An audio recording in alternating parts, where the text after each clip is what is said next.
Manila Kila, nasa Laguna ka, sumasakyan ka ngayon. Huwag mong awatin, Cheng. Pagbigyan kita ngayon.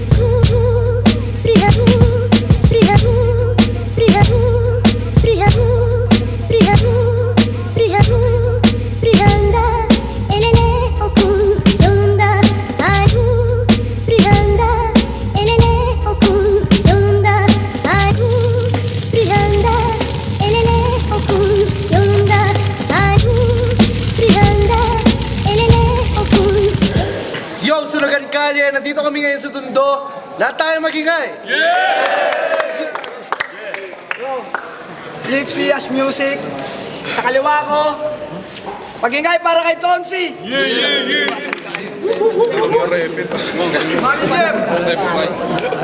Interscope. Yo, Jay-Z, Brown Squad.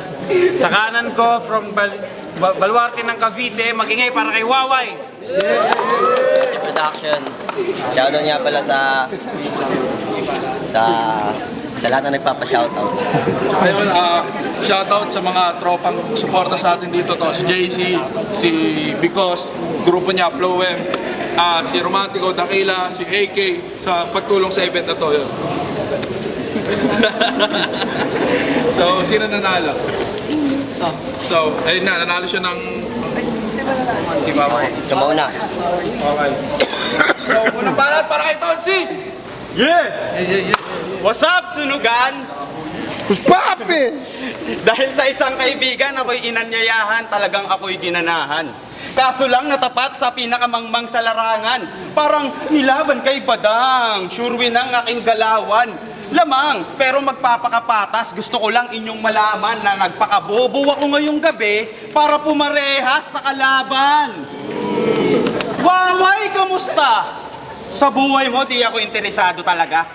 Sinabi ko lang yon kasi alam kong walang kumakamusta sa kanya. Kahit sa lugar nyo, wala sa yung may pake. Pag namatay ka, pupunta lang kapitbahay mo para magpusoy at kape. At kapag may lakad ang tropa at wala kang pera sa nanay hihingi, di mo na kailangan humalik. Binibigyan ka kaagad ng malaking budget para matagalan ka bumalik. At ayun ay real, di lang basta pabida. Tingin sa'yo ng magulang mo, Meralco Bill. Kasi ayaw kanilang makita. Kasi, sino nga ba naman gustong makita ka? Kahit ako, ayokong makakita ng gantong muka. Okay lang naman sa akin eh. Kahit ako lang mag-spit mag-isa, kaya lang ako dumating kasi akala ko di ka pupunta. Pero seryoso, ang tagal mo nang bumabattle ni isang classic, wala ka.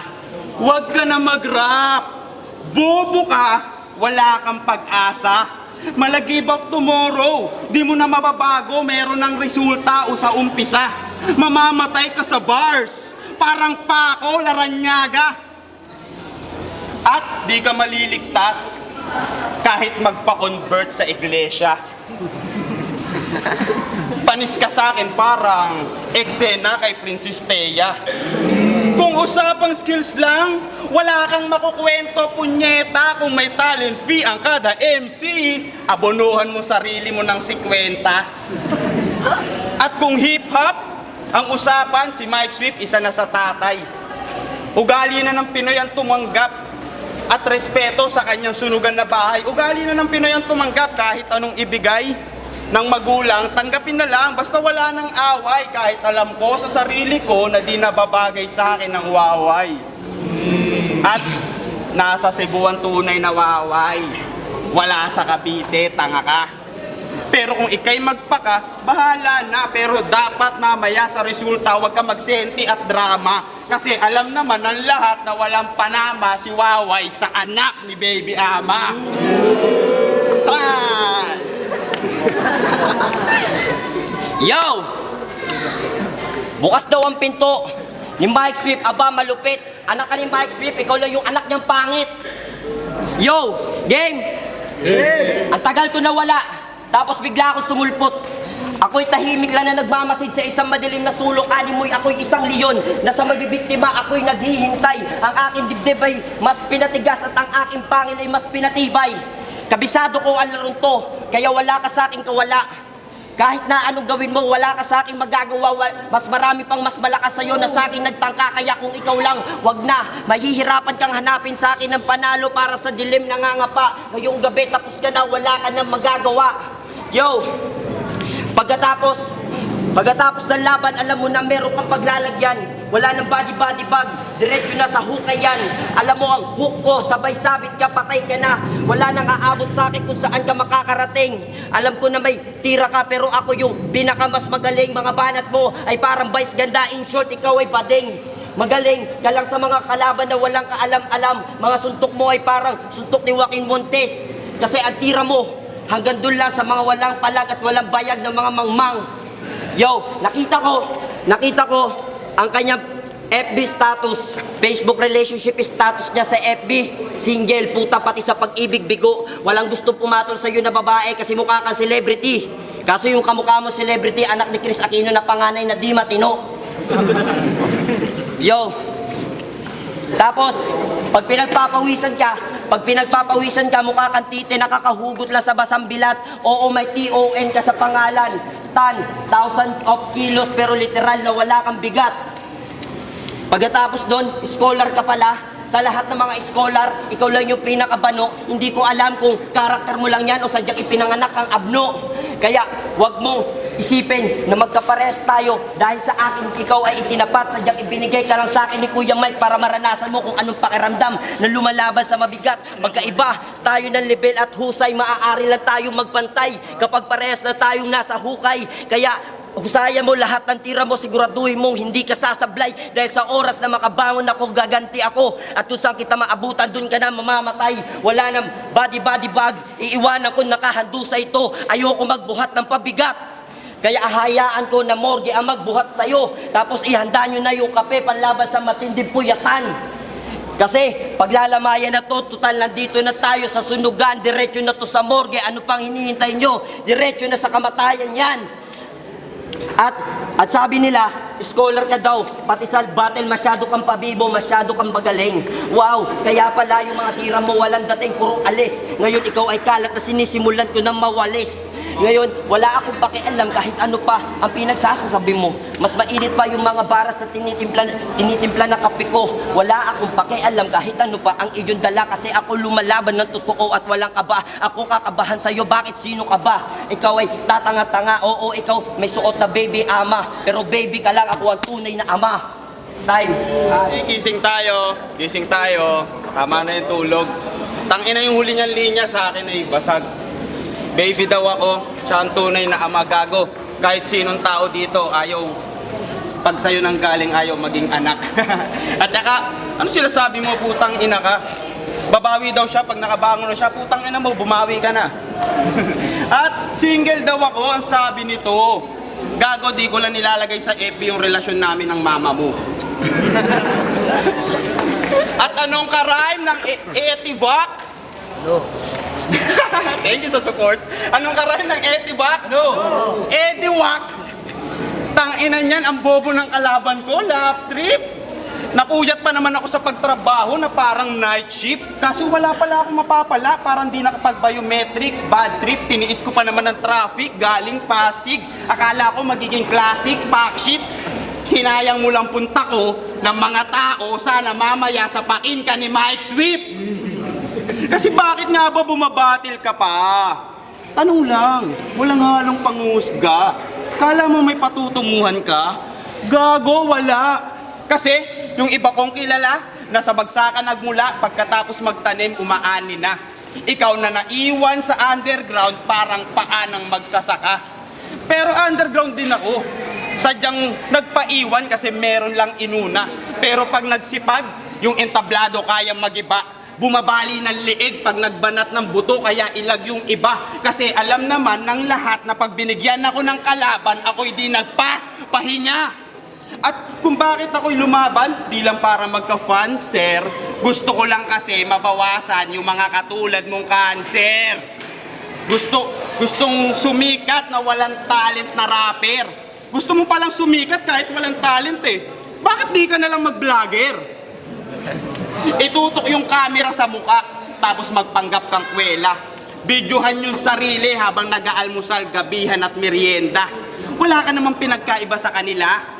Isa ka ring epidemya. Pag tumigil ka sa pagrarap, daig mo pa ang food trap kasi may tulong ka na sa eksena.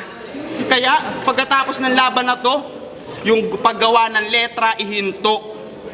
Mas mahalaga pa yun kaysa sa ginto kasi mababawasan ng hip-hop ng kagaya mong sinto.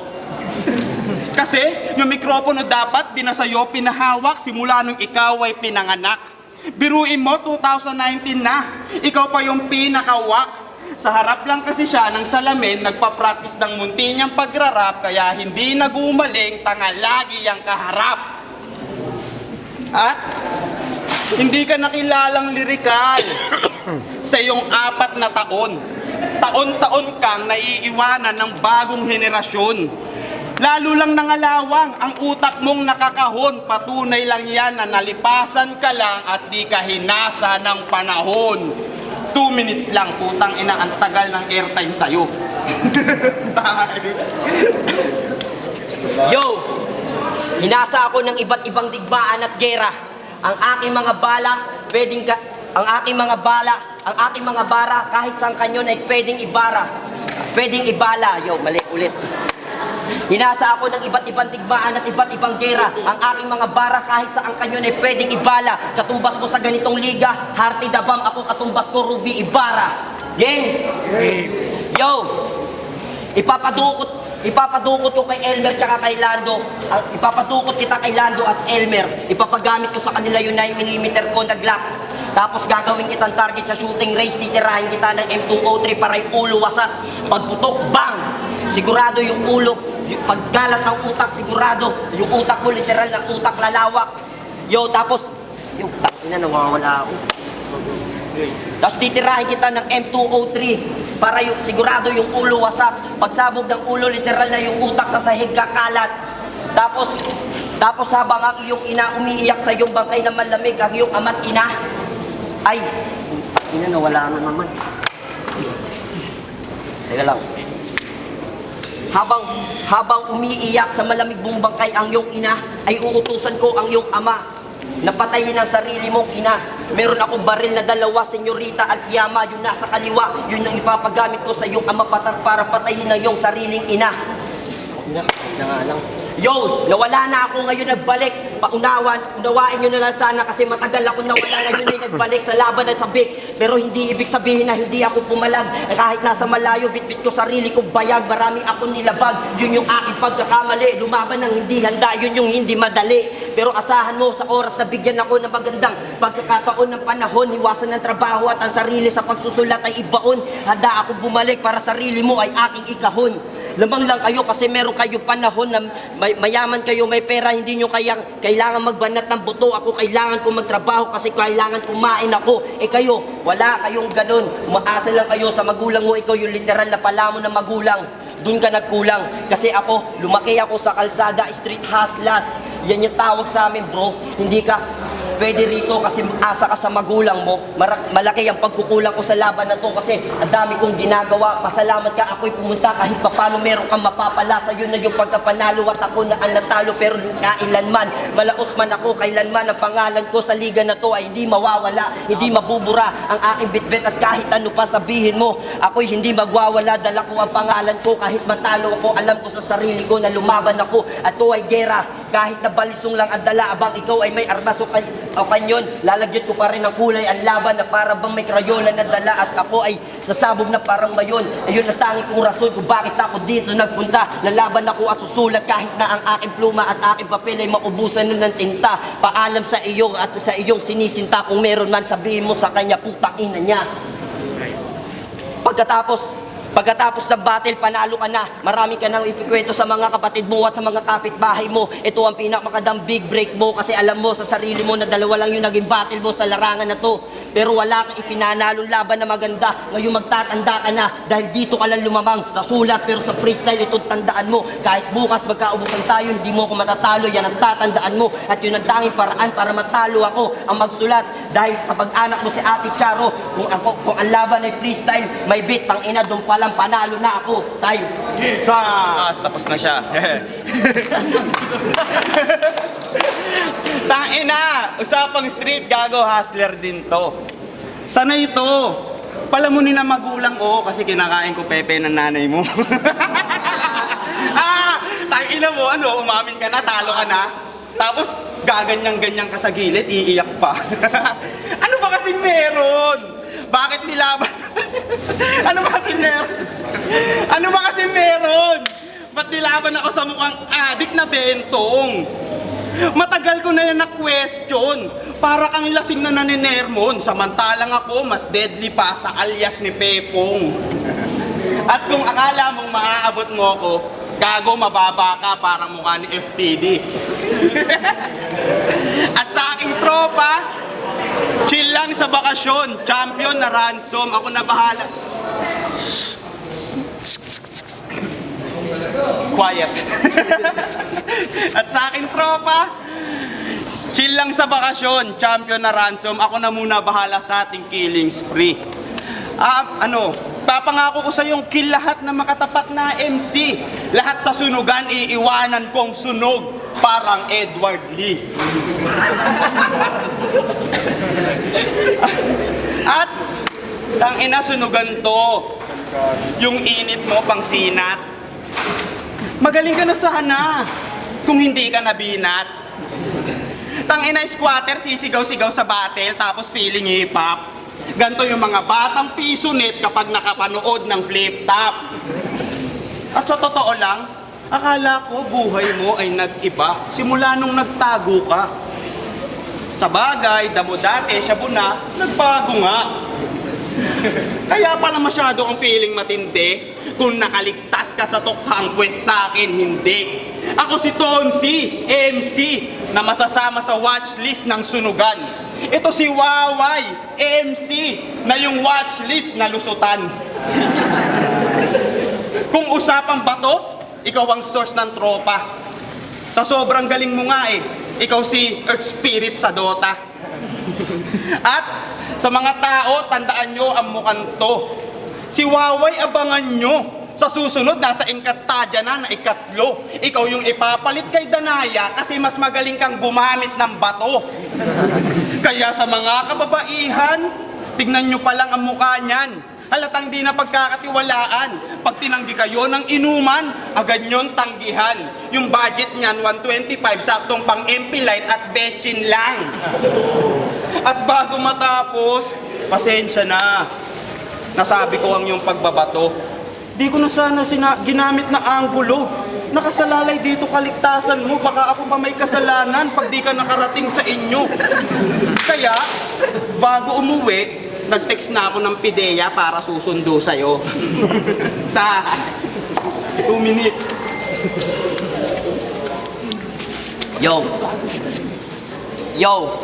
itong kalaban ko mukhang nasobrahan sa protina, mukhang pigro na kapurina ang kanyang vitamina. Diba, yung bahay nyo maganda kaso nasira, kasi sa sobrang takaw mo, kinain mo pati kusina. Yung ba, kain ka ng kain kaya ka malusog, kaya mo kumain kahit tulog, kain ng kain kahit busog, sa sobrang lakas mo kumain, kaya mo kumain kahit busog. Itong tao na to, pag kumakain, laging galit. Pag may nakikikain ka niya, binubugbog sa sobrang lakas ng utot, kala mo, busina ng tren yung tunog.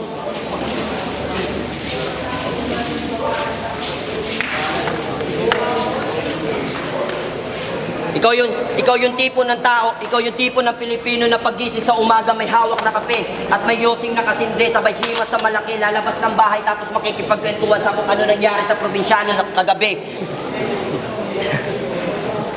Yo, at gusto mo na matindi? At gusto mo ba na matindi? Sige. Ako si minsan, ikaw si madalas. Ako si swerte, ikaw na si malas. Ikaw si purol, ako si talas. Pero babalik na rin natin para maangas, para yung anggulo patas.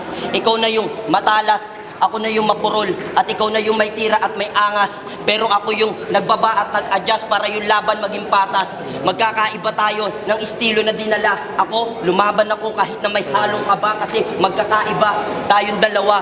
Alam ko na panalo ka na pero salamat pa rin kasi ikay dumating. Alam ko na may kalaban ako dito pero parang lasing. Kapag bumanat kala mo kalbo na bading. Aanhin ko yung panalo kung alam ko naman na yung kalaban ay walang kalaban-laban yan. Walang kagana-gana pag pinalagan. Alasan ba yung bayag na yan?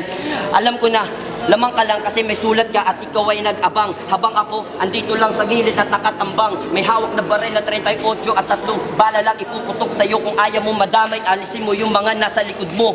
Alam ko na may tira ka at maangas. Pero yung laban di naging patas. Ako ay babakas kahit na mayroong kasamang malas. Ako ay tatakas mula sa pagkatalo. Alam ko na hindi lang ito yung pagkakataon para lumaban ako. Meron pang pagkakataon para ipakita ko na may kakayahan pa rin ako. Paglipas ng taon, babalik ako at ipapakita ko sa iyo na hindi pa tapos ang laban at karera ko. Oo, ako yung kinakalawang sa gabi na to at tandaan mo, kalawang ay pumapatay. Ang tawag doon ay tetano. Tinira mo yung mama ko, kinira ko yung tita mo. Huwag ka magmadali sa pagkapanalo ay masabik. Ako ay natalo pero ako ay babalik. Tinira mo ulit yung nanay ko, di ba?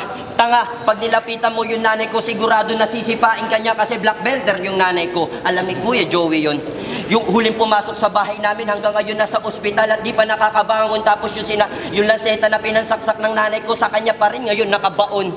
Kaya sigurado na sa gabi na to ikaw ay lasog-lasog. Ikaw ay parang fishball. Kasi ikaw ay parang fishball.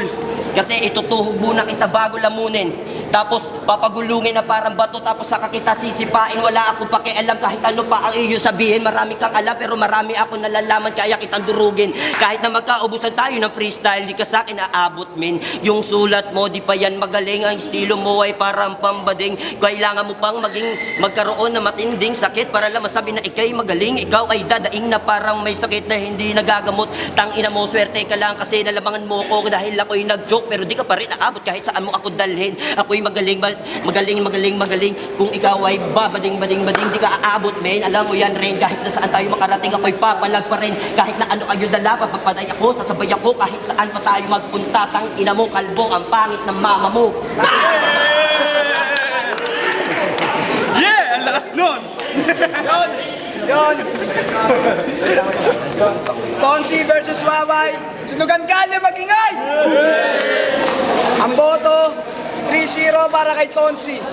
Yo, Doji, shoutouts kay Prince Perez sa damit, kay Rai, kay Tobats, kay Boyong ng Karangalan, at sa lahat ng nagpapa-shoutouts, putang ina nyo, puro kayo pa-shoutouts. Yun. Pasensya na naging laban ko lang sa paganda pero maraming salamat. Sana may pagkakataon para bumalik, para bumawi. Shoutout sa nakalaban ko. Congrats Tonsi sa partner ko, si Summer tsaka si Jen.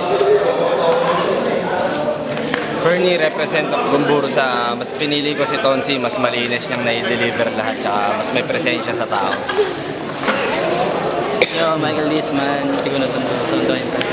Binoto ko si Tonsi all the rounds. Ito naman, mas malaman yung kanya. Tsaka nalimutan ni Wawa yung mga sayang.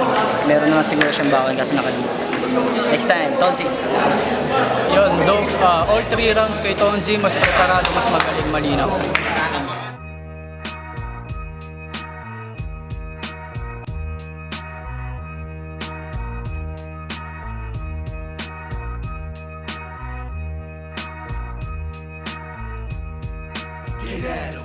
Is it hard to see that I'm a beast? Ain't nobody